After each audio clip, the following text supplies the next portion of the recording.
తెలంగాణ ఉద్యమకారులకు సీఎం కేసీఆర్ మళ్లీ అన్యాయం చేశారని అన్నారు. పీసీసీ అధికార ప్రతినిధి శ్రవణ్ టీఆర్ఎస్ లో ఏదో ఒక రోజు తిరుగుబాటు తప్పదని అన్నారు. గ్రేటర్లో సొంత పార్టీ నేతలు లేకని ఇతర పార్టీల నేతలకు టికెట్లు ఇచ్చారని విమర్శించారు శ్రవణ్.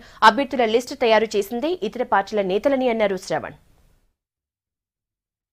కేవలం పక్క పార్టీల అభ్యర్థులను అరువు తెచ్చుకొని మీడియా హైప్ తో మీడియా వాళ్ళను బెదిరించి మీడియా వాళ్ళను అదిరించి వాళ్ళను మీడియా హైప్ క్రియేట్ చేసి ఫ్లెక్సీలు కట్టి ఈరోజు లేని బలాన్ని మాకు బలం ఉంది అని చూపెట్టేటువంటి ఒక దుర్మార్గమైన ప్రయత్నం చేస్తా ఉన్నారు. దాదాపు 50% మంది అభ్యర్థులు ఎవరైతే ప్రకటించారో వాళ్ళంతా కూడా పక్క పార్టీలకు సంబంధించినటువంటి వాళ్ళు. ఇది నీచత్వం కాదా? మీకు బలం ఉన్నట్టా? మీరు పటిష్టంగా ఉన్నట్టా? 100 సీట్లు గెలుపొందుతామని చెప్పుకునే ముఖాలేనా మీ? ఒకసారి అధికారంలోకి రావడం కోసం 14 సంవత్సరాల పాటు నీ పల్లకిని మోసినటువంటి వాళ్ళు నీకు రక్త తర్పణం చేయడానికి సిద్ధంగా ఉన్నటువంటి కార్యకర్తలను నోళ్లలో మన్ను పోయటం న్యాయమా? ఇవాళ ఫిరాయింపుల పేరు మీద పార్టీని పెంపొందించుకునే ప్రయత్నం చేస్తున్న టీఆర్ఎస్ నాయకులారా, నిన్నటి దాకా తెలంగాణ రాష్ట్ర సాధన కోసం పోరాడినటువంటి కార్యకర్తలు తప్పనిసరిగా తిరగబడతారు, అగ్ని పర్వతాల లెక్క బద్దలవుతారు.